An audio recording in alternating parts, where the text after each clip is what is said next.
Okay. So good evening, everyone. So welcome to the third edition of the Women's Day seminar, which is being organized by CPSGW, so which is the Chronic Pain Support Group for Women. So which has been started like 2 years back with a small group of people. The major goal of this group is to conduct some specific training programs, spread awareness regarding chronic pain, and empowering women with chronic pain, and also women without chronic pain as well.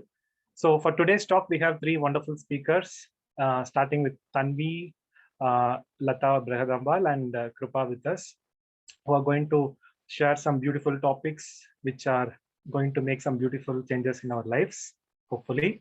And we'll start first with Tanvi. So a few words about Tanvi. Tanvi has about 10 plus years of experience in the e-commerce industry and have been part of the diversity and women empowerment groups in our organization. We are so happy to have you, Tanvi. Yes. So, and thanks to all the participants for joining and who will be joining us, who are taking their time out on this Saturday. Hope you all will have a wonderful interactive session. And the floor is open, Tanvi. You can start up. Sure. Thank you, Joshua. Thank you for that brief introduction. Good evening, all of you. Good morning, Krupa and everybody. So I could see all the names in my screen. If I would be able to see the video, it will really help, because first disclaimer, it's not a talk, it's a conversation. And I really want to discuss things with you. It's more of my experience of what I have learned. And I want to share that with you. If there's something which can be takeaways, great. If there's something I can learn from you guys, I think that's what I'm looking for from this session. So again, a little bit of brief. I think Joshua has added my name is Tanvi. I'm having 11 plus years of work experience, multiple fields of e-commerce, manufacturing industries. So currently I'm associated with Flipkart, which is one of the largest e-commerce organization. Multiple roles, but predominantly with customer experience, which is where how a customer gets a product and how should we ensure that we give the speed, maintain the delivery and the quality. So that is what I do with my team in my organization. And before I start the discussion and the topic, right, I'll just like to start with a narrative. So let me start sharing the screen. Yeah. So the narrative is, so when Joshua, so I am part of his sessions and he treats my family also. And during one of the discussions, he just happened to tell me that, Tanvi, we have this group and there's a Women's Day coming up. Would you be able to talk about that point which you are telling me? Because most of these sessions where, and since most of you will know this process, since I'm a patient, most of the times when he presses and, when he is treating me and he just wants me to avoid that pain, okay? So he'll tell multiple stories. So what I do is, no, don't go to other stories. You come back here. You are like pressing me hard, and it's paining. So that point of time, this topic came. And what do you think? Like when he asked me that, can you speak? Any of the options anybody wants to put in chat, what do you think my first reaction would have been? You can unmute and speak also. That will make me feel more like...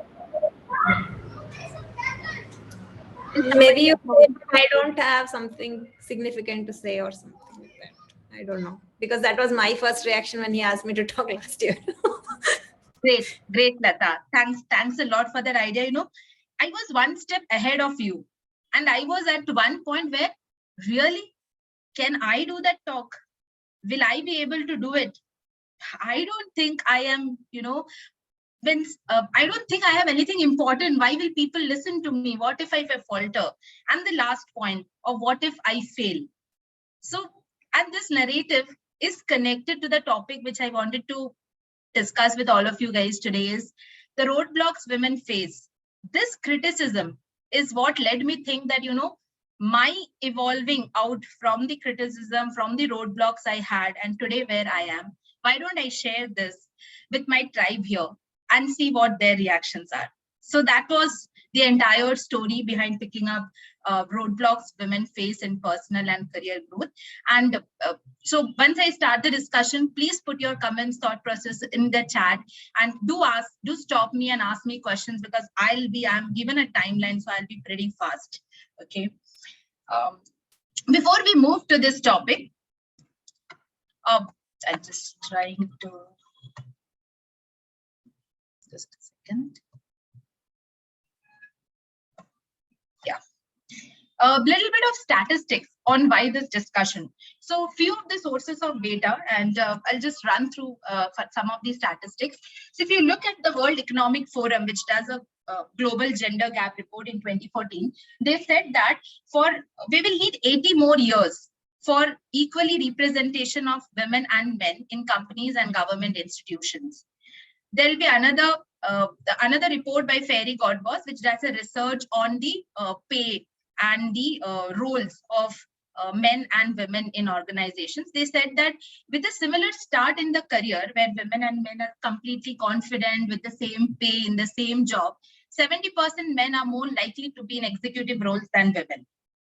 And one of these statistics, which is my personal favorite, in the pay scale research, it states that 54% of the women are likely to ask for promotion compared to equivalent 73% of the men in the same job, in the same role. So the point of showing all these numbers are not to say that, where we are lacking, but the question is why there is a difference and how these differences are linked with the roadblocks that I have consolidated. Before I move to these roadblocks, these are not the only 4. Today, with the time limit, the constraint I had, I thought, let me put the first 4. These are the ones which I have learned. The views are personal, based on the experiences of speaking with industry stalwarts, the TNI charter owners, the senior managements of organizations, my various training groups. And this is how I have combined it. What we have, I will also request each one of you is that if you feel that there is something else which is critical, which is unique, we will be discussing those also. So I'll start with the internal and external challenges. When we speak of roadblock, we think of negative, but these challenges are not something which is only from a career perspective. There are a few things which is from an internal, from personal growth perspective also, which basically impacts our career growth. And that's the reason both have been linked together. And this roadblocks, as I go on clicking the screen, right, you will see a lot of points coming in. What I'll request you, if each of you have a pen, pencil, or if you can just remember, when I go through each roadblocks and the pointers, right, if you can give yourself a score, 1 being the least, 5 being the maximum, what is it that you will rate when I talk about this particular incident or this particular roadblock, so that you will get to also know that, where you are. And believe me, the same exercise I done, and I know in my mind that which is the area, which is a strength and which is an area of development for me. So that really helps here. The first roadblock, I'll just pause for a moment. Any questions, anyone? In the chat box, anywhere? Good to go. Okay. The first one is the inner critic. So, and you will see some points which has come up here. Inner critic and the first, my narration of the story which I made. There are few points which I have added as part of the inner critic. Negative self-rumination being the first of it, where we start negatively ruminating that, I don't think I'm good enough for doing this. How getting better results. What I did was only good. Why don't I do my best? Then the best one is the imposter syndrome feeling. I'm sure in all industries, everywhere, we do face this. It's more of that, I don't know, when the bubble gets burst and people start questioning me, can I even do this? Not able to speak up in a professional setting, which is where the inner critic builds and makes you feel that you will not be able to do the justice which you are meant to do in this role.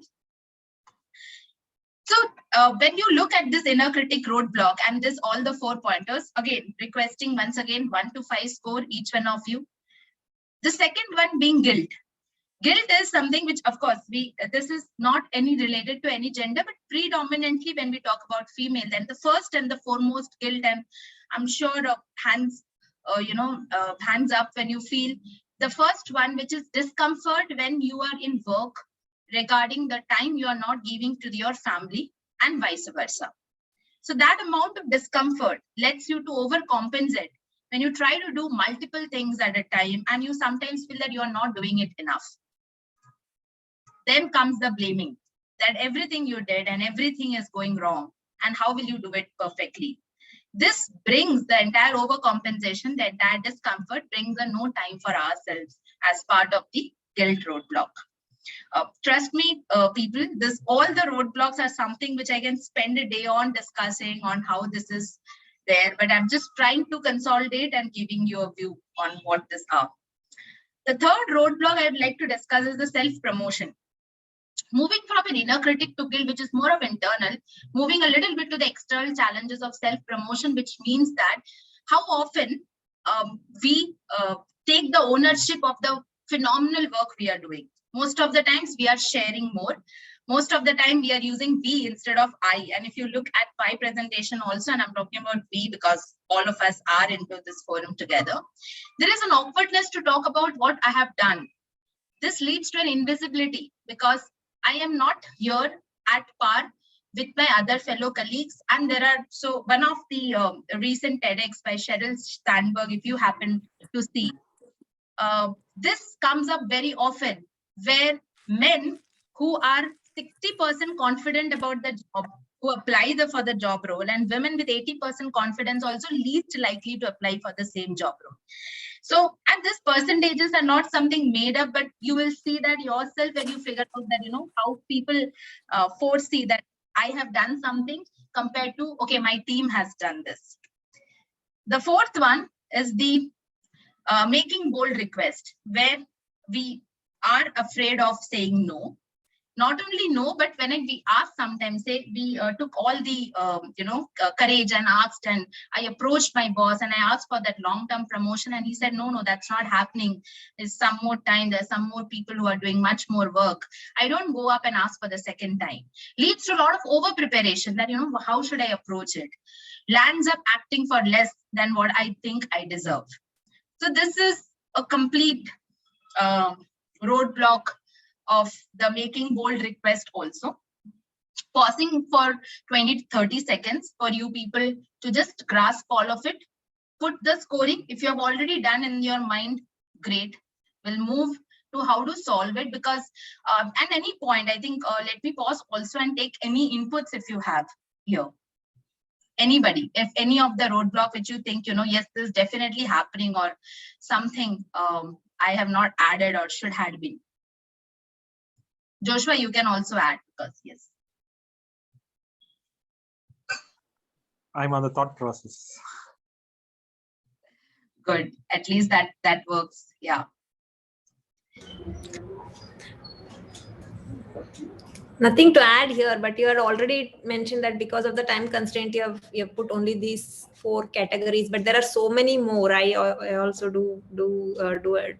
I'm a D&I champion for my organization, so I understand the points you're making. So there are so many more factors than these are not it's just like scratching the surface of all that is holding women back. Absolutely, Lata. Thank you for that addition. Yes, so that's the reason I picked up this 4, because I thought these are the 4 which, at least in my journey, these were the ones which needed a lot of preparation for a solution, which also brings me to the next part on how do we solve it. When we talk about inner critic and going in that particular format, if you recall, inner critic is where I started saying that, will I be able to do it? Which is where, and I'm speaking in front of all of you today, which also means that I tried to evolve those negative affirmations and said that, why not? Let me take that chance. Let me figure out what is it that will happen. I'll show up and speak up today. I know I'm important. I'll get inputs, and that's completely fine. So this affirmations, if we start building on, every time there is a negative thought process going on, just figure out. And I think this works for everything also in life. When I feel that, that some medicine is not good, and from childhood, I feel that, okay, if I have to be up, fine. Why don't I take that bitter medicine and get well soon? So those positive affirmations is what will help us build solutions for our inner critic. And that has to something start from you. So one of the activity, if this is a talk you want to remember, at least for the next few days and few weeks, please start putting these affirmations around you in your sticky notes, in your benches, in office, anywhere you visit. And trust me, this is going to make sense. I was looking out for my chart, and maybe by the end of this talk today, I will show you the chart of the positive affirmations I have built and I have put it. The second is on the guilt part, and guilt also started with our prioritization, not able to give good amount of time, which is where I have put that, if I'm able to do that time management, a little bit of prioritization, it definitely helps. Started with prioritizing personal and professional things, though I'm a long way to go and learn, and I'm sure this talk itself took so much of my time to come back to Joshua and tell him that yes, I'm preparing the deck and all, but I am still better than what I was few months back. Because with a delegate also, if you note in guilt, I've also put delegate for all the people who have a team under them. This really makes sense, because I was one of those micromanagers, which I feel that if I do it best, nobody can. But now I'm proud in saying that I have tried and I have ensured that let my team take up the work, let them fail if required, it's no harm. So those were the solutions, some of the solutions which I tried for inner critic and guilt. Self-promotion. Now, when we started about self-promotion, the point was that why are we not promoting ourselves? Does that mean just go often to some place or some group and start saying that, you did this, you did that? That is not how it will work. You have to tie your accreditations to the larger objectives. Say, for example, if we are discussing in this forum, how do we authenticate the good things? How do we show what are our strengths? So I started with some statistics because of those papers which I have read, and I know where they're coming from. That is how your strengths also are. When you are in a discussion in a group, how do you start speaking of those information which maybe others do not have, or even if they have, it just adds to your list of things. Finally, coming to the bold request, which is where it was more of don't ask for the second time. My point is don't worry about no. And what's there in the harm, right? Because if you worry about no, you may never ask. Don't over prepare, because that kinds of humiliates. And the first one which I've wrote, and I am in the process of finding this, find a role model, coach or mentor, whatever job you are, whatever role you are doing. And I've wrote role model, coach, mentor separately, because all these people play different roles in your life. It may not be a female mentor. Like, for example, I've identified 3 mentors till now. I do a lot of talking with them, but it is a lot of times I get to know a lot of things which I already knew, but that's fine. They give you the approach which maybe you were not knowing, or maybe you will feel better and you will start doing those things. Step out of your comfort zone. If your comfort zone was no, then this is yes, and yes is always a comfortable zone, right? So those were the way I have handled those roadblocks, and I'm still doing it. I'll request every one of you to pick up notes from here, and definitely at the end do add if there's anything else which I can pick up and be better into those roadblocks.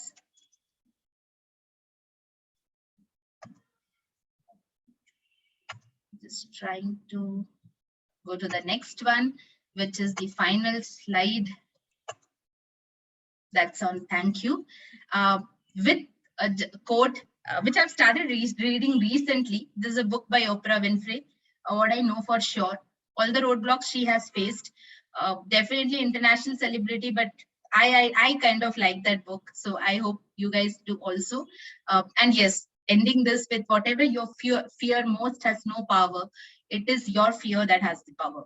So come across and come over and above that fear of yours. Yeah. Thank you. Open for questions, queries, inputs. I've done a lot of talking in the past 15 minutes, and I need to now listen to the other voices also. Thank you so much, Tanvi. That was a wonderful presentation. Anybody has any questions or your inputs, you can please add up. Hey Tanvi, I'm Chaitra here. I just have a feedback for you is that the session was just wonderful. There was a lot of, sorry for the background noise. I have no daughter with me. Yeah, so at the end there was like a lot of information, and I just like the way that you took up the information and the way you just projected it out. Sometimes we as a woman, we need like a lot of push at so many stages. So attending this type of session helpful a lot. Thank you. Yeah. Thank you, Chaitra. Yes, you're right. We need a lot of push, and that's why all those role models, those discussions, all those groups and try they really make it possible. I just wanted to share one thing from one of my favorite vice president, woman leaders here in my organization. She has retired from our company now, though. She said that when she became the first CEO of a 100-year-old company, first woman CEO of a 100-year-old company after the 100 years was completed, right? Not before that. But she said for a long time I didn't want to identify myself as a woman CEO. It was an achievement or a glass ceiling broken or something like that. But then she shared this beautiful thought that I came across this thing when I realized it, that we don't aim for things that we don't see in front of us.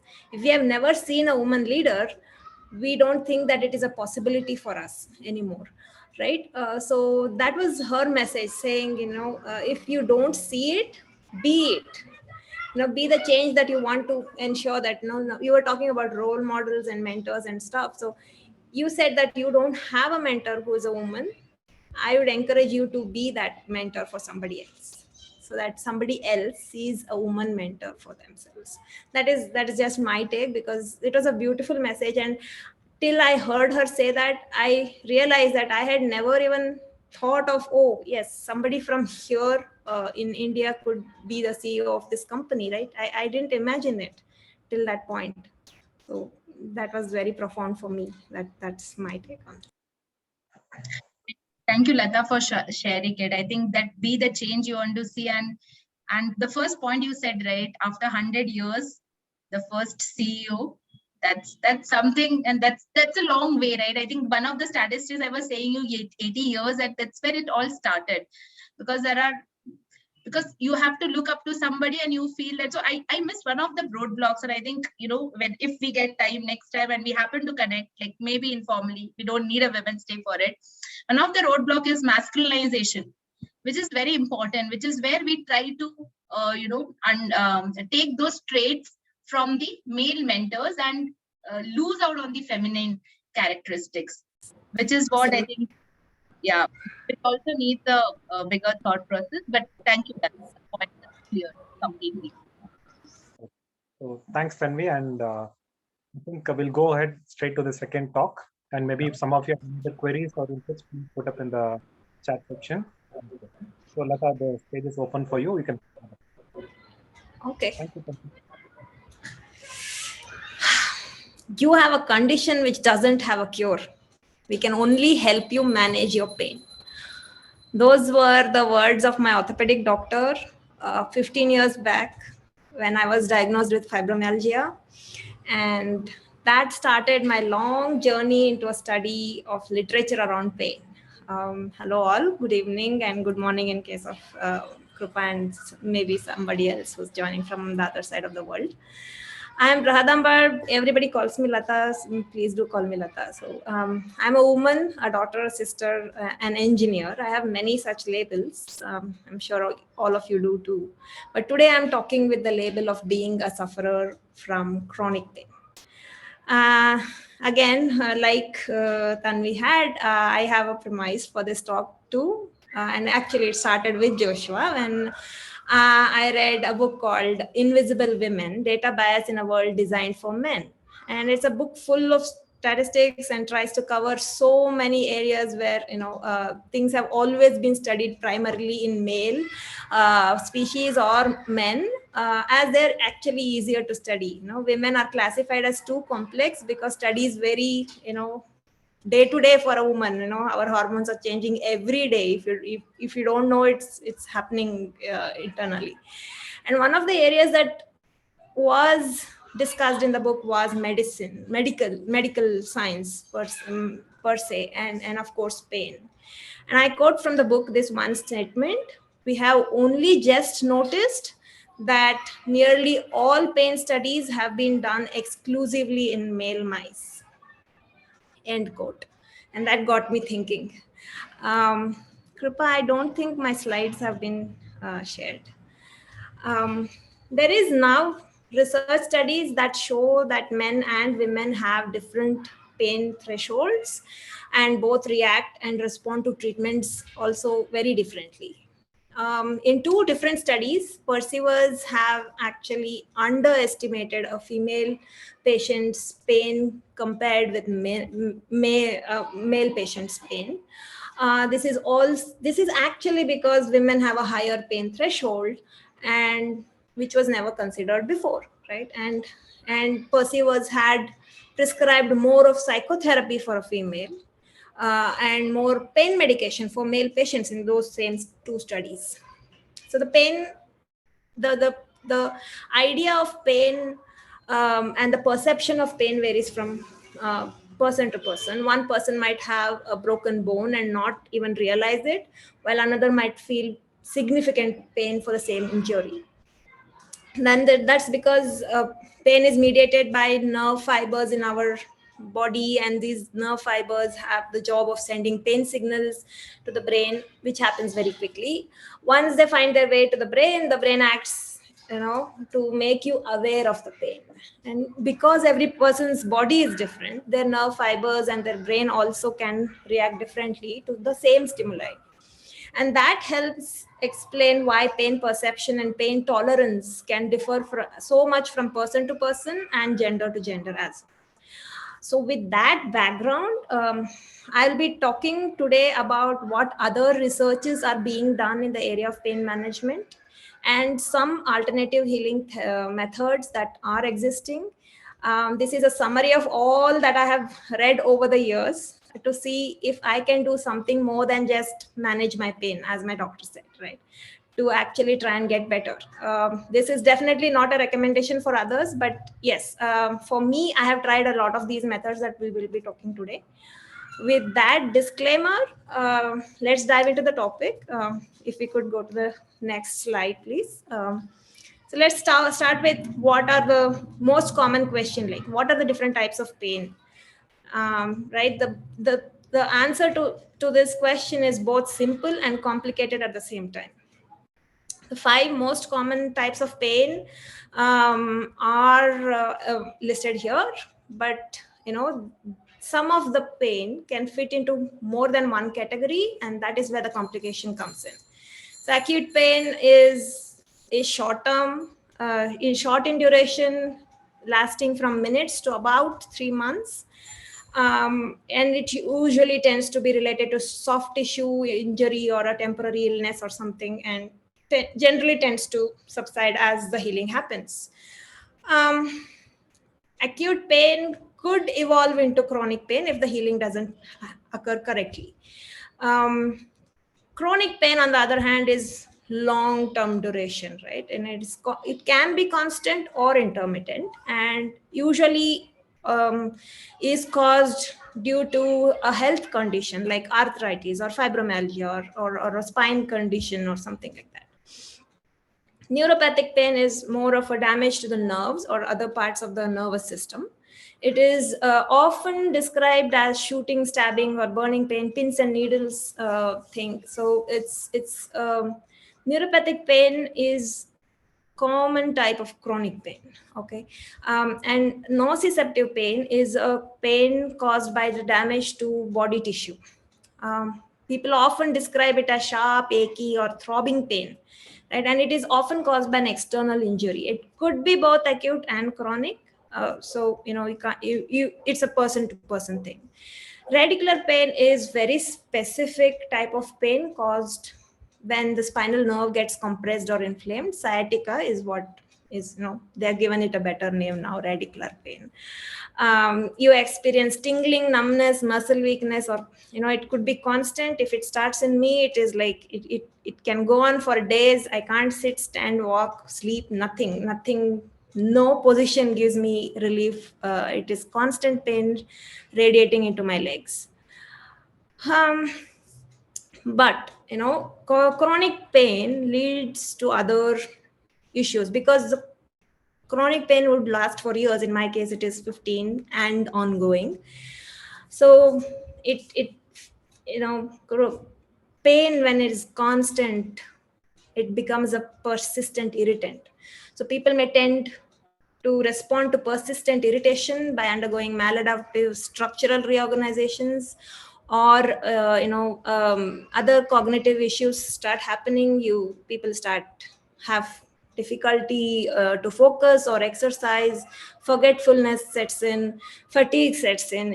Chronic fatigue syndrome can result. People start feeling even more stressed because of the pain, and that causes potential relationship and professional issues.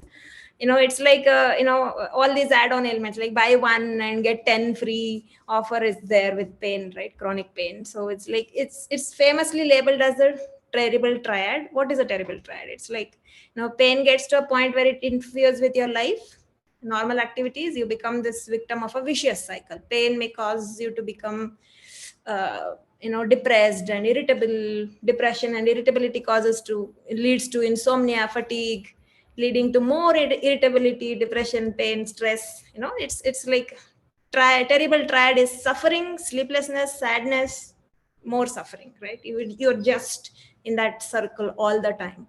And the urge to stop the pain can make people be addicted to drugs, opioids, or painkillers. And sometimes people say, maybe let me just go have a surgery and maybe I'll have some relief, right?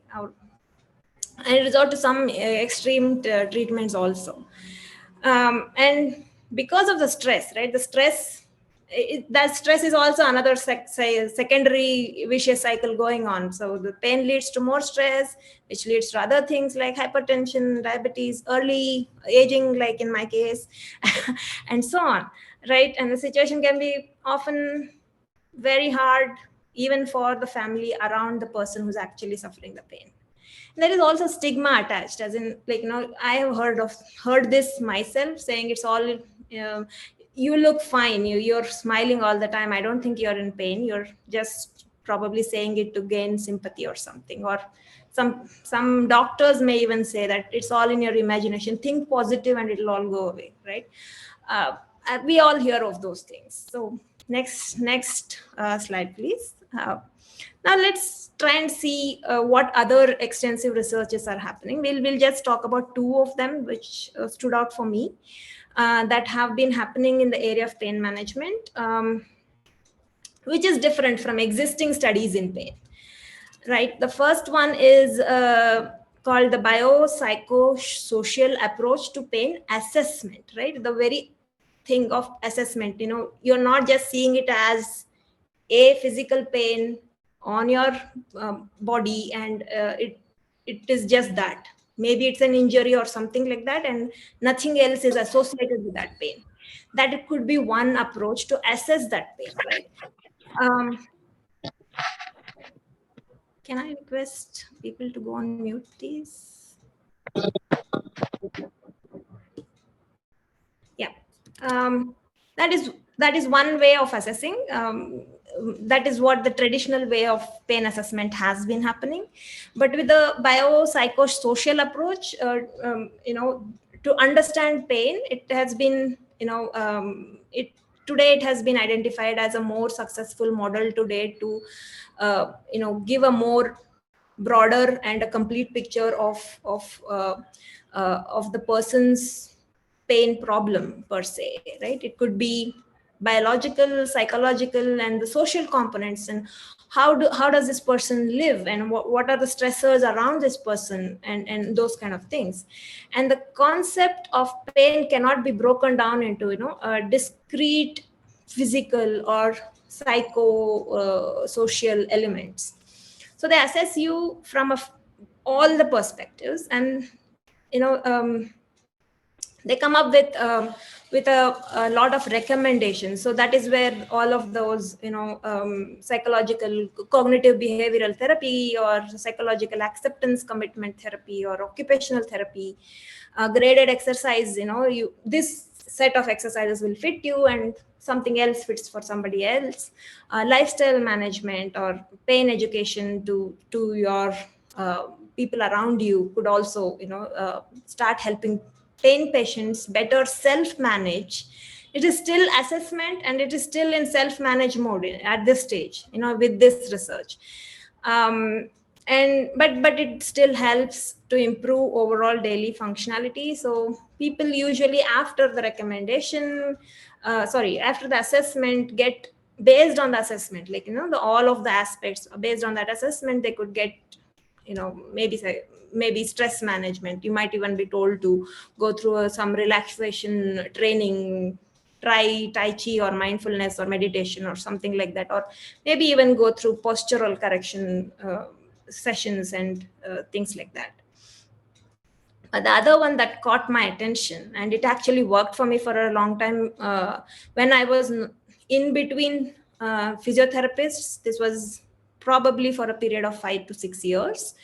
And when I did not have a single physiotherapy sessions, I managed to not meet a physiotherapist and self-manage my pain with a lot of techniques. And one of these techniques was this, right?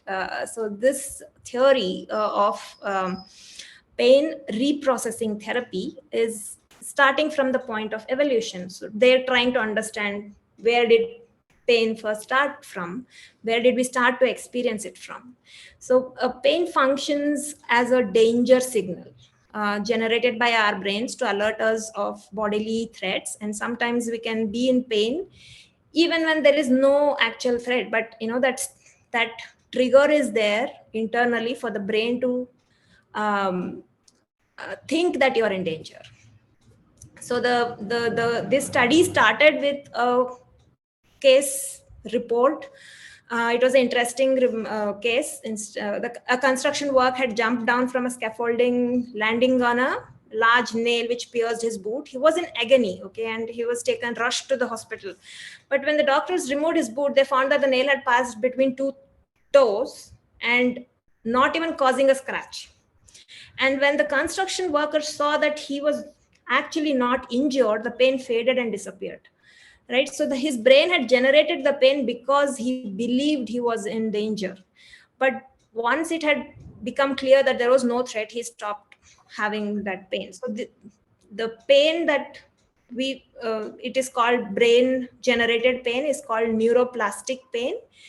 And it is generated by the brain, yes, but it is not imaginary. All pain is real, okay? Please, I'm not saying pain is not real. It's not all in your head, but the pain is real, okay? But it is just that the brain has triggered that pain in that moment. And when the brain experiences pain over and over again, the neural pathways for that pain get strengthened and sensitized. Over time, the brain learns the pain and it can become chronic. How does the brain learn pain, right? It is driven by fear and avoidance. Where did that fear come from? That fear is when you think you're in danger. What happens when you're in danger? Your adrenaline is rushing and your stress hormones, cortisol, is picking up. So whenever if the brain has already learned it, you were in stress the last time, you had this pain, the first time, the second time, the third time. So whenever we are in a position where we are in stress, the brain thinks, oh, I'm in danger, let me trigger this pain so that this person can take action and be safe. So when we fear and avoid the pain, we reinforce that the pain is actually dangerous, right? That reinforcement starts. So that's how the brain learns pain. And the moment his brain says, oh, the stress hormone has reached this level, this person is in danger, let me trigger that pain. So PRT is about a set of techniques aimed at breaking that pain and fear cycle. So it is appropriate for patients with neuroplastic pain only. And could your pain be neuroplastic? Probably. I'm not sure. For me, it was pain originating without injury, pain originating during a time of stress, pain that is inconsistent. It, back hurts while sitting or standing, sitting or sleeping, or some other activity, but not while I'm walking. Pain spreads or moves around the body, history of a wide range of symptoms, childhood adversity or trauma history could also lead to this, or personal tendencies. This applied to me. I have anxiety, hypervigilance, I had perfectionism, so I had to work on all of that. I had to constantly tell myself it's okay if it is not perfect. Mindfulness and somatic tracking is what is generally advised in PRT, where you actually perceive and acknowledge the pain. Keep watching the pain while you tell your brain that you are safe. I'm safe. I'm not in danger. And deep breathing exercises, mindfulness helps with that. And you can see that see a very perceived reduction in pain. I'm not put it on the slide here as it is not studied extensively currently. There's also the aspect of all physical pain is emotional at a certain level. So it is possible to treat pain by healing emotions. Today, psychological treatments are not widely used for chronic pain. So that's why it is not on the slide here.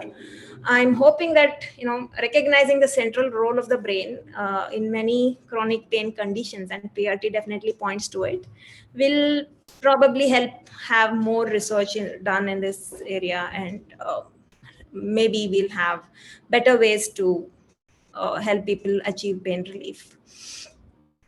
Next slide, please.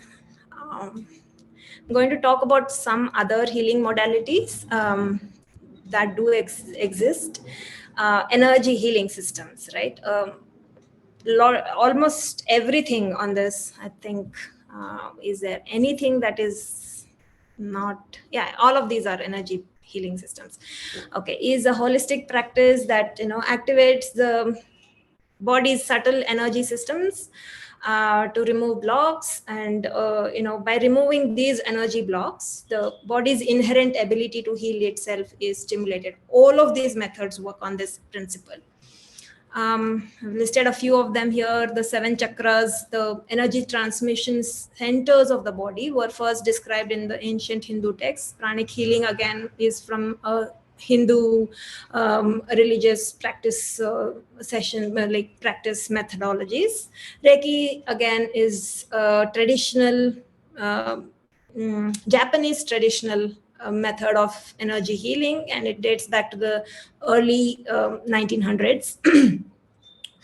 Meridians are like from the traditional Chinese medicinal practitioners talked about something called meridians, and they said that these are the energy superhighways of the body, and that led to the development of acupuncture and acupressure as well. Both methods use the meridians where they actually work on these meridian points. So all these ancient cultures use different modalities to stimulate the same energy thing, right? The idea that energy is blocked somewhere or something like that, and stimulate the body's natural ability to heal. But they all have something in common. They all recognize the power of internal energy, that I can heal myself, right? And there are many kinds of energy healing. Each has slightly different tools and techniques. Reiki and pranic healing are very, very similar, where one healer channels healing energy directly to your body, more of visualizations, but then energy actually is there and moves. I am a Reiki healer myself. Of course, we can work on deeper emotional and root cause levels also for permanent healing as well in both of these methodologies. Acupuncture, again, I told you, they put in needles at these meridian points to ensure that the flow of energy is corrected. Acupressure is like they put pressure at these points. A reflexology is a modality where it frees up blocked energy and promotes healing by stimulating pressure points on the feet, hands, and ears only. And massage, yes, who wouldn't love that? Even massage is an energy healing practice. It releases tension in the muscles, encourages the lymphatic system to start clearing, helps the flow of the lymphatic liquids to move, and allows for deep relaxation. Right. So I would love to have one. EFT is something, it's bold for a reason here. It ties in with the PRT. It also ties in with the meridians that we have been talking with the acupuncture. So EFT is a touch and talk therapy where you tap on meridian points. You're given a set of points on your hand, your face, your collarbone, under your arms, and then there are points on your legs as well. And while you tap on these points, while talking out loud and acknowledge the truth of a condition, I have a physical problem, or I have a tension in my shoulder, or something like that, and then move on to a positive assertion about that condition, saying, even though I have this problem, I'm okay with it, right? Something like that. And as with acupuncture, tapping on these energy points starts to get the energy flowing. Like I've listed all of those. Now, like I said, right, all of these have a common philosophy behind it, that there are blocks or imbalances in the flow of energy, and that those blocks lead to ill health. And according to EFT advocates, tapping on these meridian points with the fingertips restores the balance of energy to resolve physical and emotional issues. It can also work in a similar way to mindfulness, as it can, we are constantly being told to breathe, so it can draw a person's attention to their body and breathing. So you're mindful in that same moment when you're doing the tapping. But I'm talking more of EFT because there is proven scientific research on this, and results are available on the net if you want to go read them up. And it does help in releasing emotional trauma of a past event. It is very, very successful in PTSD studies and anxiety. It works great with emotional trauma as well, and it works. It makes you aware of the physical issue, first thing. Secondly, it makes you remember the feeling that you're associating with that pain, as well as it helps you discover the emotion behind it. Like, for example, the pain in my shoulder is associated with the feeling of helplessness because I cannot do a lot of work, right? And the emotion behind that could be fear, could be fear. It could be something else as well, but for this example, we can say that it is fear, right? So it is giving you all of those physical, socio and psycho things that the first study you helps you assess, and it helps you release the pain as well, because you are bringing in the techniques of PRT into it as well. So that brings me to the end of what I really wanted to talk about. And, it was just a summary of all that I have read over the past 15 years and I have practiced myself. But do we have time? If people want to, I could lead people through a grounding exercise, but, if we don't have time, we can skip that. Yeah. Could open questions otherwise. Yeah, Lata, if no questions, you can do it for a minute. Yeah, no, 1 minute is too short. So we could have questions. I'll take questions. Yeah.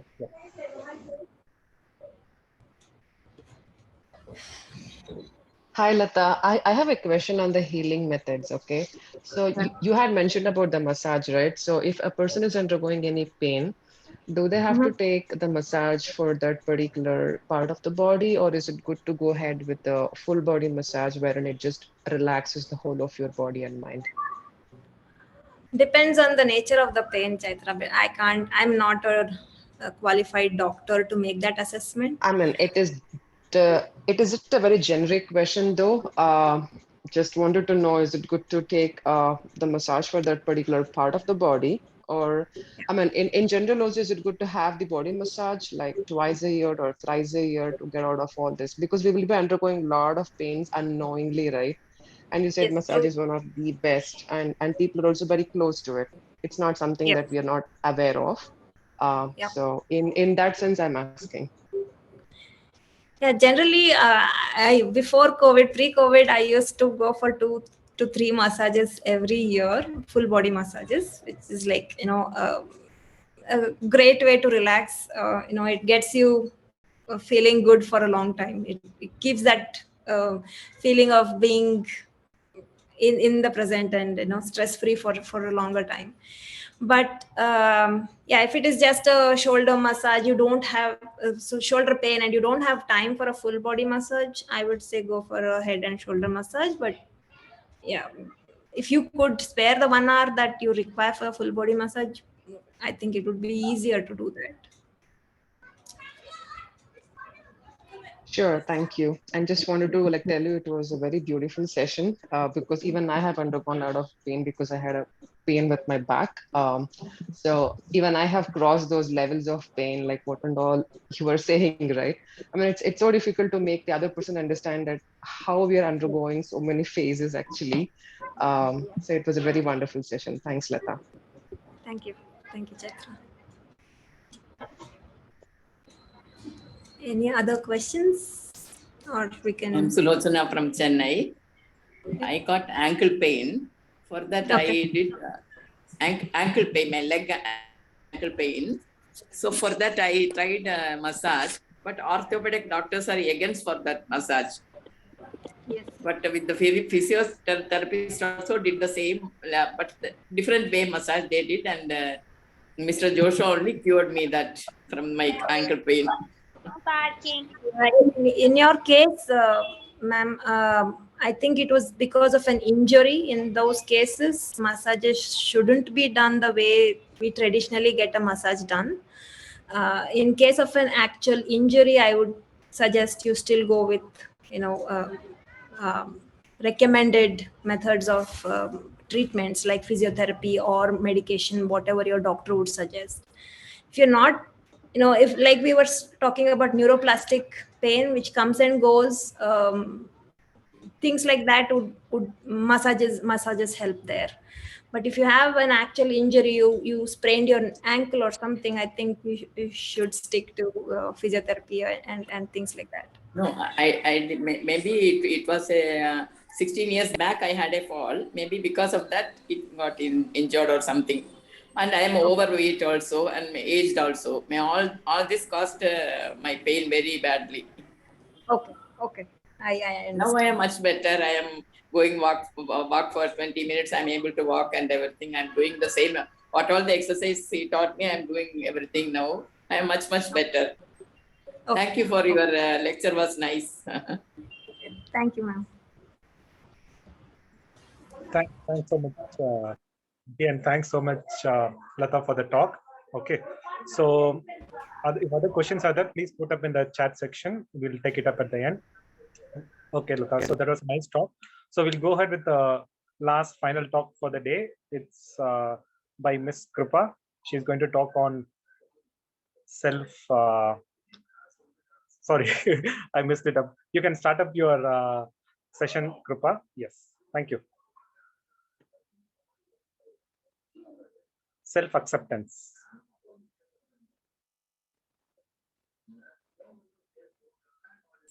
Sorry.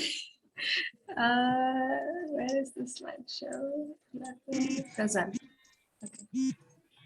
Okay. Can everybody mute yourself, please? Like, I think the co-host can also do it. Yeah, okay. Yeah, hi everyone.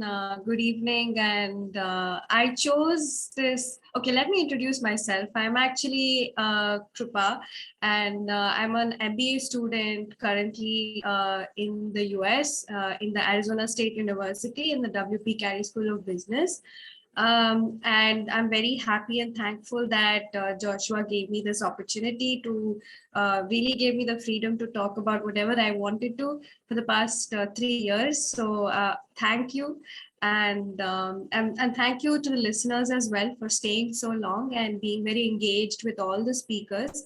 And other speakers before me did a really good job about, talking about what they chose to talk about. I chose self-acceptance because this is something that I was working on myself for the past, few months. I think this has been coming up for me, and I've been thinking about how I can work on myself, and so I felt like this was the perfect thing to also share with everybody else. So let me give you a brief overview about what I'm going to talk about. Firstly, I'm going to talk about what is self-acceptance. Then I'm going to talk about how it differs from self-esteem. How are these two different? What are some signs of not accepting ourselves? Like, what does it look like? How can we identify that within ourselves? Next, I'll talk about the causes of where this comes from. Next, about the consequences of, what will happen if we don't work on accepting ourselves more and more, because we are not perfect. There are like phases in which sometimes we're able to do that, sometimes you're not able to do that, just like anything in life. And so what are the consequences of not working on that consciously? Next is, of course, how to overcome this. This part will not be in that much detail because this is, again, a very short period of time, but if anybody wants to reach out to me later on, or Joshua, I can share the resources with you to work on it. Finally, we'll discuss, or if you have any thoughts and comments to share with others.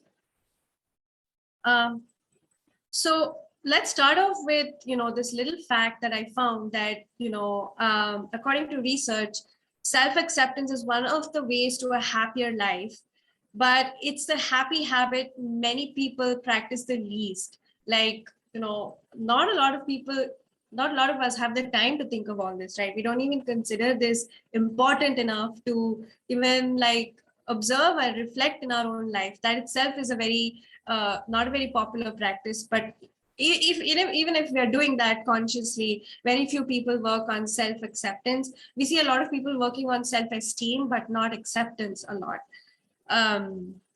That's supported by research. So what is self-acceptance? So the first thing is that, by definition, it is the state of the complete acceptance of oneself.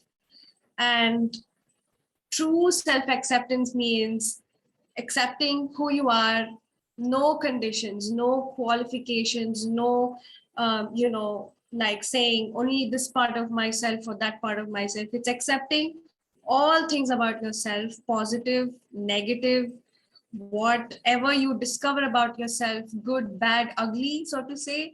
So it's completely accepting yourself for who you are.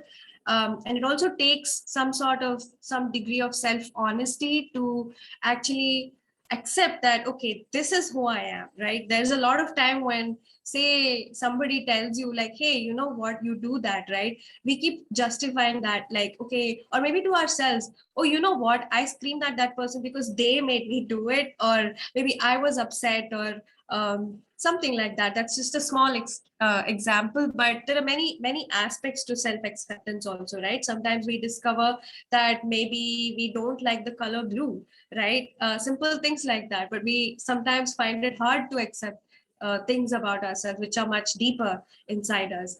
So official definition is that, again, like I said, it's the individual's acceptance of all of their attributes, whether it's positive, whether it's negative, even assigning that quality of positive, negative, we accept everything about ourselves. And we understand that that is the truth right now, at least, in our personality. So let's understand this a little more, and the differences between self-acceptance, self-esteem, and self-improvement, right? So self-acceptance is how you accept yourself. Ideally, it should be very high. That means you accept everything about yourself, and you understand that you're enough the way you are at this point in time. That is the right way to be, and that's good enough to to just exist, right? Sometimes we keep telling ourselves, oh, maybe I'm not good enough for this or that, I'm not adequate enough, I'm not pretty enough, I'm not intelligent enough, I'm not young enough, I'm not old enough. Like, there are so many conditions we put on ourselves, right? So being able to accept ourselves as we are, that is self-acceptance. Self-esteem is fundamentally different from that.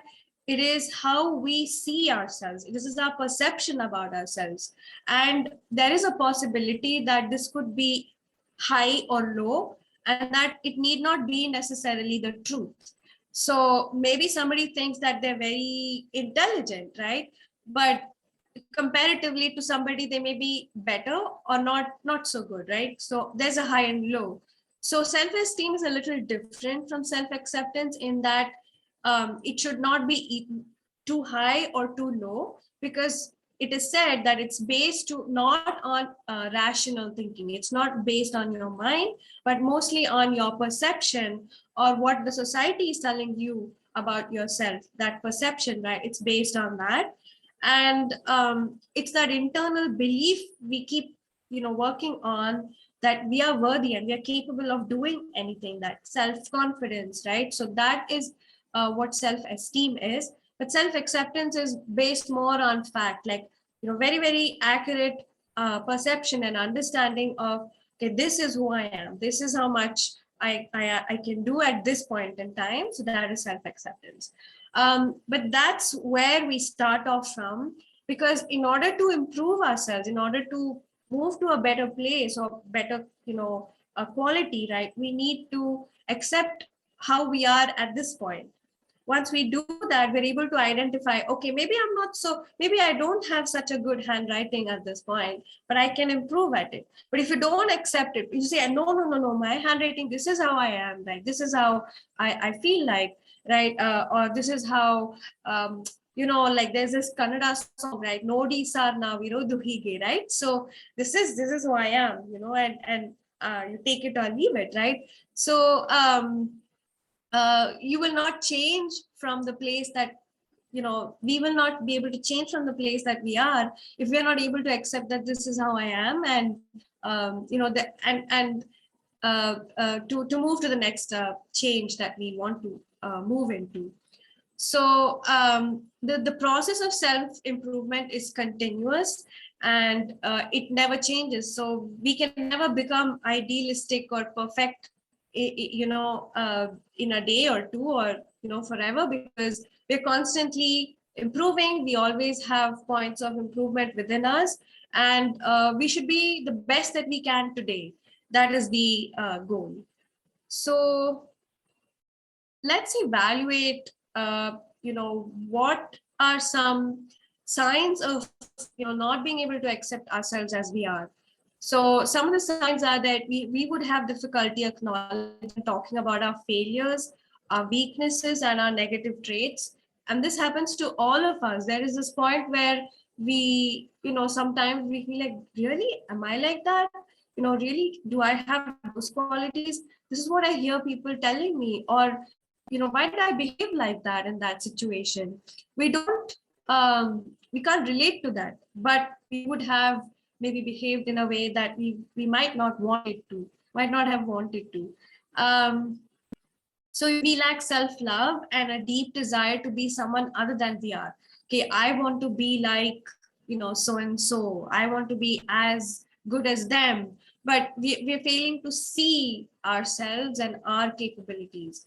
Our outlook on life is negative for no particular reason, like, life is hard, world is bad, or there's a balance to everything, right? So there are good things, there are bad things. So if it's tilting entirely towards the negative side, then there is some lack of self-acceptance about ourselves. Basically, I'm only worth this, or I'm only capable of this. You're limiting yourself to a certain extent. Then we tend to be hypercritical of ourselves. Like, I remember I met a lady, and then I was complimenting her that, hey, your handwriting is really good. But, she kept coming back with excuses for why she's not good enough. Like, she kept telling that to me, but you know what, I'm just doing this. And it was so vigorous. It was so like actively, like, I was trying to compliment her, but like she was actively fighting that. So they're hypercritical of ourselves. I have done that too many times, and I've, like, later on I've caught myself thinking, oh, why did I do that, right? So, and sometimes we're unsure of our identity. Like, this happens to us at different phases in life. Maybe this is not a constant way of being, but we do experience things like that in very critical moments. So these are some of the signs. There could be other signs as well. So what causes low self acceptance? So for most of us, our childhood experiences actually affect our levels of self acceptance as adults. So what childhood needs were not met, they manifest as certain behaviors as an adult, and not always are we aware of that. So usually our parents or our caregivers are the first ones to teach us which aspects of us are acceptable and which is not. Okay, what is right, what is not right, what is good, what is not bad. This is not to demonize parents, but I believe that I've come to understand after a lot of self journey myself, that parents are doing the best that they can, and at that point they do the best with whatever resources they have, and it does take an amount of effort to reparent ourselves. Sometimes we have to sit through with the emotions that we experience. We have to sit through with the experiences we had for whatever caused those negative childhood experiences. Also remember the positive stuff to balance the negative stuff. So a lot of the times it's the caregivers, like whoever is the closest person taking care of the child, like babysitting or somebody else, like relatives taking care. So they're the ones who we are exposed to, and that primarily shapes us.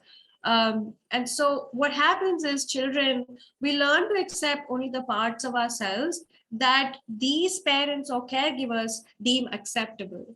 If they say that when you're a child, if a child or if a parent or a caregiver says that this is okay or this is not okay, we only accept that part of ourselves. So for example, if showing emotion is not okay in certain families, right? Crying is not okay, right?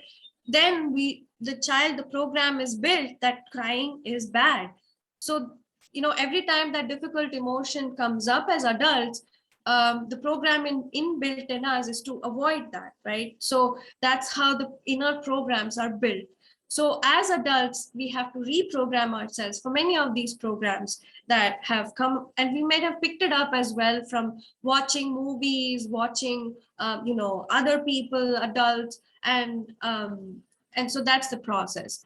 So, and we judge the other parts of ourselves as wrong. So we reject, like I said, we reject and suppress and try to hide those feelings. Like, getting angry is bad. Or if we're not taught how to handle difficult emotions as children, then we learn to reject that part of ourselves. Or for example, if a child is punished heavily for, say, I don't know, not getting good marks, for instance, right? They're punished heavily, then I think that as adults, the adult would reject that part of themselves and not accept that, hey, this is part of me. This is how I am right now. I need not be perfect, right? So that sort of gap comes into us in our personalities as adults. So the next thing is, the problem is that these judgments are arbitrary. What is right? What is wrong? Like there are some things that maybe my caregivers or parents feel is right, but as an adult, I feel it's not right, or maybe it's the other way around, right? So they depend. So these judgments, that the best judgment to be kind and compassionate and understanding of the parents, these judgments are what they felt was the right ones at that point in time. So now that we know better, we do better, right? So like I said, this was the example of anger earlier. Sometimes it's suppressing emotion, sometimes it's crying, sometimes it's maybe accepting those negative parts about ourselves, right? So parenting style also plays a role in our adult levels of self-acceptance, how much we're able to accept those good parts and bad parts about ourselves. And children take on board criticism that their parents give them very seriously, and they accept them as truth, right? So sometimes, people, maybe you're telling your child that, hey, you have a very bad handwriting, or you are very stubborn, right? We tell children that, why are you being so stubborn, right? So be obedient. So maybe children accept that as the truth, and then they if they feel, if the children change, like for instance that they have to be obedient, then there's a problem in there that sometimes they could be too obedient, right? Maybe being stubborn or speaking up or resisting becomes a problem for them as an adult. They're not able to say no to people. They're always trying to say yes, right? So but it is observed that children also don't know how to distinguish between their behavior and themselves. So if the parent is not aware enough to say that, hey, the action that you did is bad, lying is bad, but you are not bad. So if there's that difference is not created, then the child believes that they are bad, right? So there's a significant difference between you and your emotions. So that's the thing that we don't often realize, that I am not the emotion.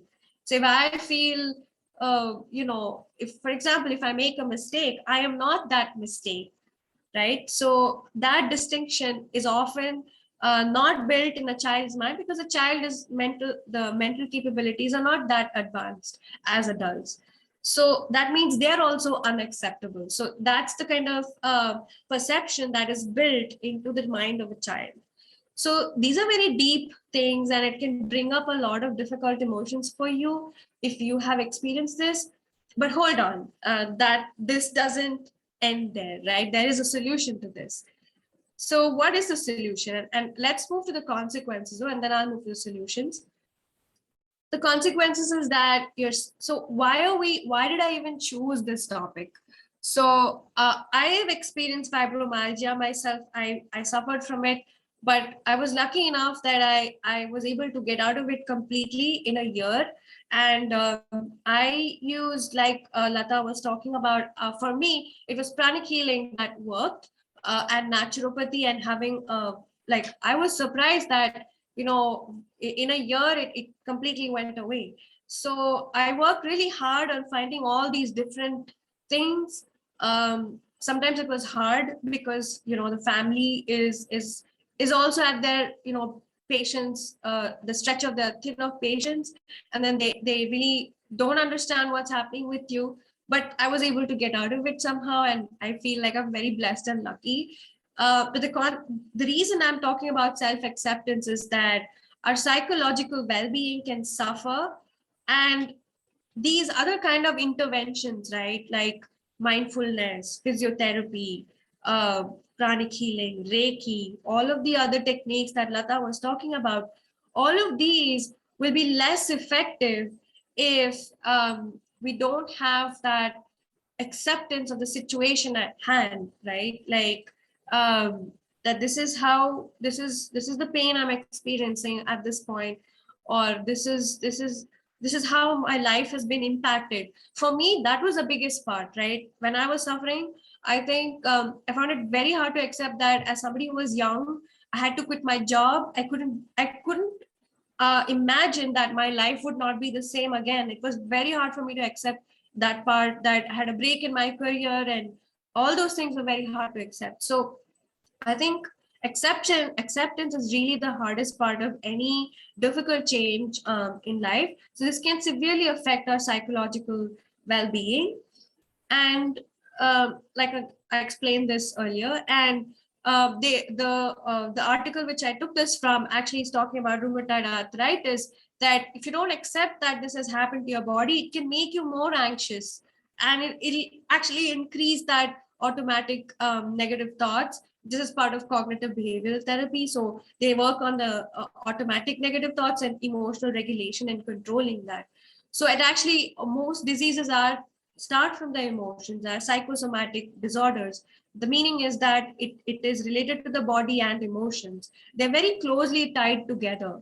And and also poor self-acceptance may disrupt emotional control, right? It stops the brain, it disrupts the brain regions, the areas in your brain that regulate your emotions. Okay, too much angry for this situation. No. Let me calm down. So lack of self-acceptance, or that disrupts that part of the brain that does that control, right?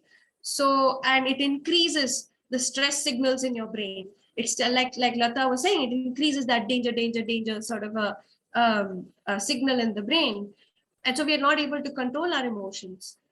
So let's review once again, what does accepting myself mean?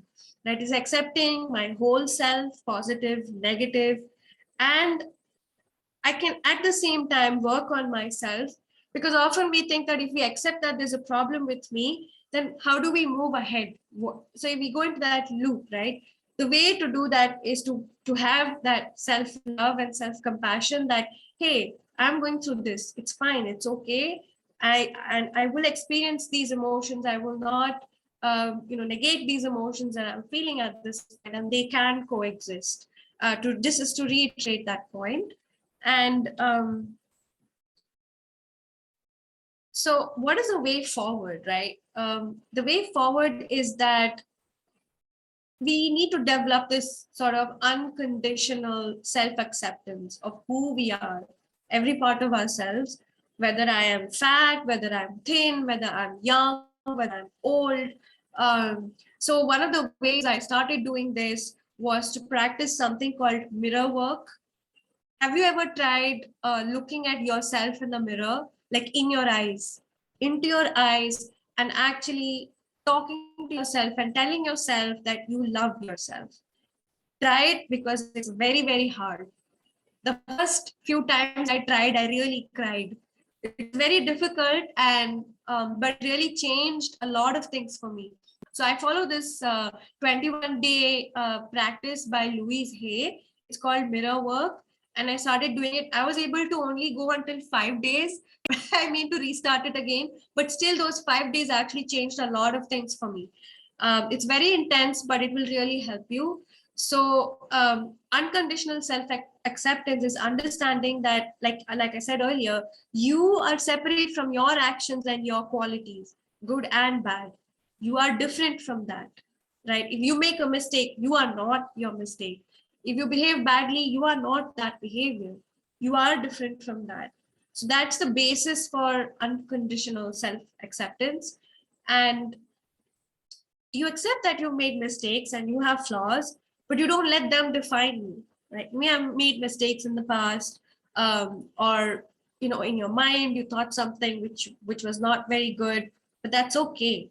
And then you accept that as a human being, it's okay to be less than perfect. It's okay to not fulfill other people's expectations of who you should be, right? As a mother, as a wife, as a daughter, as a grandmother, as a whoever, whatever role you take on as an employee, it's okay to be less than perfect.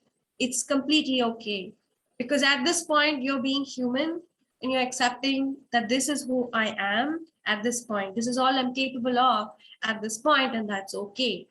And you treat yourself with a lot of love, and that you'll often perform well There are times that will be excellent at some things. Some women, like I think my mom, like I don't know how she does it, how she did it as a mother. She did her job. She was getting promotions and everything, and she would also be there for us. She would be cooking. She would be teaching us, like studying. I don't know how she did it, but she did well in those parts. But there are also times when all hell would break loose when she was angry with us or something. But that's okay, right? And even for me, there are some times when I'm a good daughter, but I'm not not so good daughter sometimes. So it's okay to be like that, because we accept ourselves unconditionally without judging. Oh, you know what, like, oh, look at me, I'm not able to do that. So no judgment, absolutely. And it will happen. There will be moments where we will judge ourselves because of all those childhood programmings that we picked up. But the important thing is to catch it and then change, use that moment to actually change and understand ourselves more. So this is one of my favorite psychotherapists, Carl Rogers, and he had a very humanistic approach to treating patients. He wanted therapists to treat patients with a lot of empathy, and I think a lot of Joshua's patients actually tell that he actually is like their friend, right? And they tell him all their problems, and they actually feel better. Half of the therapy is actually talking to the the physiotherapist, right? So but Carl Rogers said that, so how do we help ourselves and maybe also others around us to be able to accept themselves more? So Carl Rogers says that for any person to grow, that means to change and to become better than they are today, they need an environment like a plant, right? It needs sunlight, it needs water, it needs nutrients in the soil. So just like that, a person is also like a plant, and they need lots of genuineness, like, you know, really listening to them, really that having that openness. They need acceptance, being seen with unconditional positive regard, like, you know, accept the person for who they are, right? They behaved with anger, okay, accept it, that's okay, they're just going through that temporarily. And empathy, most people want to be listened to, and they want to be understood. So these are the three things, and at some point we need to provide this to ourselves. And you know, sometimes we cannot always rely on outside sources to provide this for ourselves. Sometimes we need to nurture ourselves. So that's what Carl Rogers said. And he believed that every person could achieve their goals, their wishes, their desires in life. It is possible to do that. And when they did that, they're able to actualize themselves. So that is the goal for all human beings, that we're able to achieve that why were we born? We were able to achieve that goal, those wishes and everything that we desired before we leave this world. So he believed that all humans have this one basic motive. And he always said that to change, we first need to have acceptance. And self-acceptance is really the basis for self-love also, to have good self-esteem. All of these things, we need to first work on self-acceptance. And then that change will happen without even us noticing it, is what he said. His book called On Becoming a Person is a very good book. I have been recommended that by a lot of people. So what are some techniques to build self-acceptance? It is positive self-talk. Every time you catch yourself saying something, rewire your brain to, you know, think the other way. Forgiveness of yourself, right? If I made a mistake, I forgive myself unconditionally, right? And improving your self-esteem. There are again many techniques to do this. Examine our core beliefs, like, why do I believe this about myself? If you keep asking the 5 why technique, why, to every time you find an answer, you'll figure out what is a belief sitting at the deepest part of yourself. And sometimes it's completely baseless, right? So it's based on something somebody said. So you immediately change that belief about yourselves. Self-love and compassion, the allowance to be human, that's the most important thing. Always seek help and practice. I do seek help professionally. I do seek help from my mentors, from a lot of the people, my friends and family, and practice. It's very important to not get stuck in that belief, but also try hard to keep practicing. Maybe 50 times you'll fail at doing that, but the 51st time it will change for you. And self-improvement is a constant process. I believe that we can never be perfect. That we will be perfect maybe in some lifetime, but not, maybe not today. So that's okay. And we have to provide that for ourselves, because maybe the world does not understand us yet, but I think the first and foremost, it starts within us.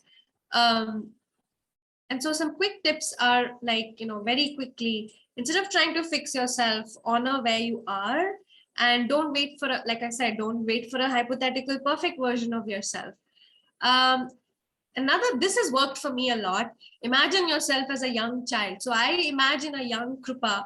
I make her sit on my lap and say, I love you. And it's okay. You don't have anything to be afraid. You don't have anything to, you are completely accepted for who you are. It's okay to make mistakes. And that's really worked for me a lot in many ways. I love myself more because of that. Set clear boundaries with people who don't value and accept you as you are. So this takes time and effort. Like I work on this constantly. It takes time to tell people that this is not okay. And sometimes people start listening to you when you start saying that this is not okay. Try not to criticize yourself. And when you do, forgive yourself. So that is a thing. Even if you criticize, that's okay. If you don't criticize, that's okay. So everything, right? Complete self-acceptance. Then keep a list of the things that you love about yourself. I remember when I was in school, I used to take a look at my my file of certificates. I had one of the different things in school, which would make me feel good about myself, that, hey, I did all these great things, right? And repeat, I am enough. I am enough. You can even say it out loud now. I am enough to be worthy of love, to be worthy of acceptance. These are some quick ways to practice self-acceptance. These are some examples again of different practices. This is a very Zen way of really practicing that awareness and breathing and changing your body responses and changing your mind responses from that. Practicing gratitude a lot works. I have tried it and it really works for me. I have as a part of pranic healing and arhatic yoga, I have a lot of very, very senior disciples of my spiritual teacher who and Master Marlak. She has gratitude and forgiveness sessions every Monday. It's free. Anyone can attend it. Master Stephen Ko has healings on Instagram and Facebook and YouTube, free healings every day. There's emotional healing. I work on myself constantly, and all of these things have helped me immensely. So I think that's it. Thank you for listening to me patiently, and I'll open the floor for any thoughts or comments that people have. Yep. So thanks for the wonderful talk, Krupa. So it's okay to make mistakes, and we are okay to accept ourselves as we are. Anybody has any questions, please, you can ask now, or you can put up in the comment section. We'll read it up. I don't have any questions, but I just want to add, Krupa, that was really well put, the entire self-acceptance piece. And I think everything is so linked, right? Like Lata mentioned about EFT and that acceptance part, and you mentioned, and then I started with that affirmations, and we are closing with those positive affirmations. And so at the end of the day, we are going to that basic root, right? And it's so nice to hear from all of you. But really, like everybody else also, even if we start with this, things are going good, things will be better. and I am going good, like I am enough. I think that self-acceptance piece is the core of all the discussions we did. So yeah, I'd just like to recognize that, Krupa. It's well done. Yeah. Thank you. And if we have time, if everybody would like to, there's a little exercise that we can try. I can guide you through that. It will take us 5 minutes, but like I'll leave that decision up to Joshua. And if you want to, I can guide you. I'm okay, but let's go with that. Yep. So if you can be I able to- had just one point to add. If I don't know if we're going to do the exercise, but before we close, was my suggestion to Joshua. There's a Men's Day as well in November, so I think you should do something similar for men as well. You shouldn't be just restricting these kind of sessions for women. Just a suggestion. Next time we'll have a combined session. Yep. Okay. So we can start up, Krupa. Okay. Those who want to stay, please, I would request you to be comfortable. Close your eyes. You can switch off your camera if you like. Take a deep breath. Inhale. Exhale. And count up to 6 when you inhale. 1, 2, 3, 4, 5, 6. Hold your breath. 1, 2, 3. Now exhale. 1, 2, 3, 4, 5, 6. Exhale. Hold. 1, 2, 3. And keep breathing like that. Slowly inhale and slowly exhale. And we have heard a lot of ideas today, a lot of thoughts today, and a lot of things might have come up for us. But instead of pushing those thoughts away or trying to focus on the breath, just softly notice your thoughts. What are your thoughts? How am I feeling? How is my body feeling? Observe your neck, your shoulders, your throat, your eyes, your forehead, your face. Slowly move down to the shoulders and neck again, to your arms, to your palms. Now to the torso, your stomach area, your back, your upper back, your middle back, your lower back, your thighs, your hips, your pelvic area, your butt. Move up to the knees. Move down to your calves, your legs, your feet, your toenails. You just notice them and watch them.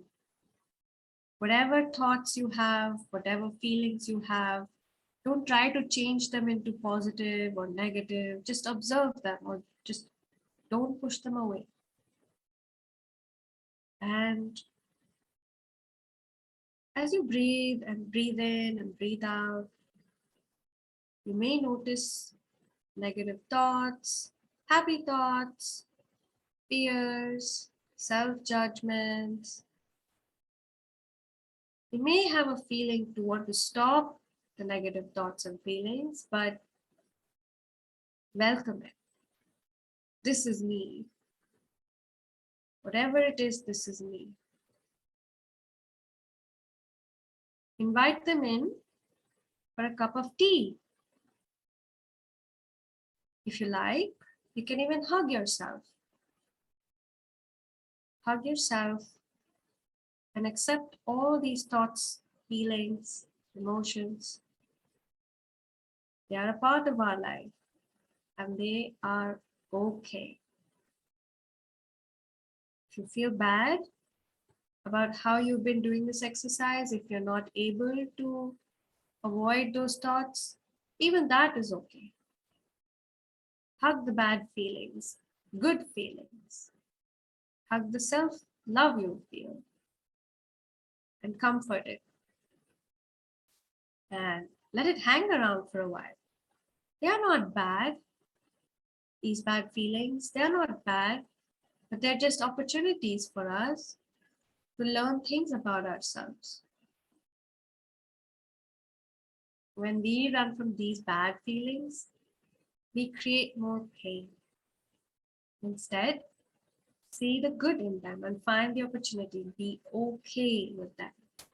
These feelings are okay. These thoughts are okay. Another thing we will see is we start rating ourselves. Are we good? We compare. Are we better than the others? Are we more efficient than the others? Are we performing better than the others? Am I a better daughter, better wife, better husband, better whatever compared to the others? Am I too skinny? Am I too ugly? Am I too fat? This is all not useful. Let it go. Just notice, observe it, and let go. And now let us practice gratitude. Let's give thanks to these feelings because they teach us something about ourselves. They teach us something about understanding and improving ourselves. Maybe we are not taking good care of ourselves, and that's why we feel, hey, I need to exercise more. I need to eat better. Maybe we be more grateful for all the good things we have in life.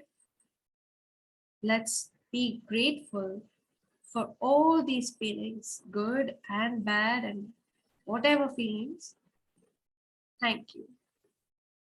Thank you for all the teachings and all the learnings from these experiences in my life. Thank you.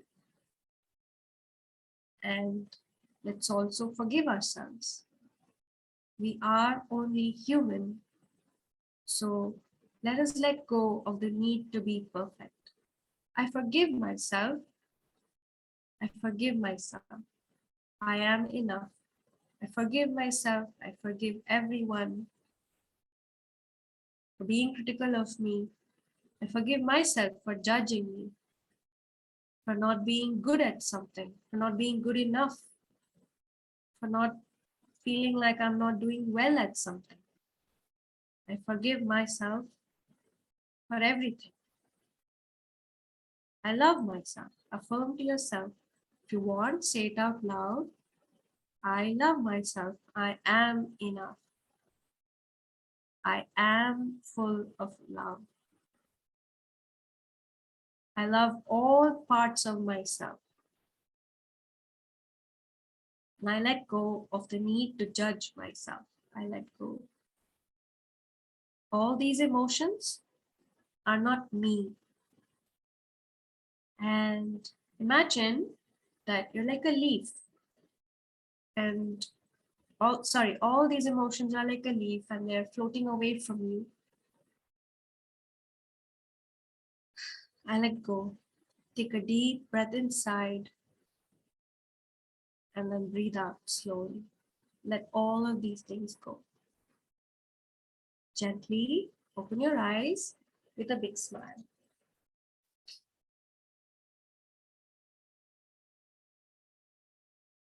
Okay, we are done.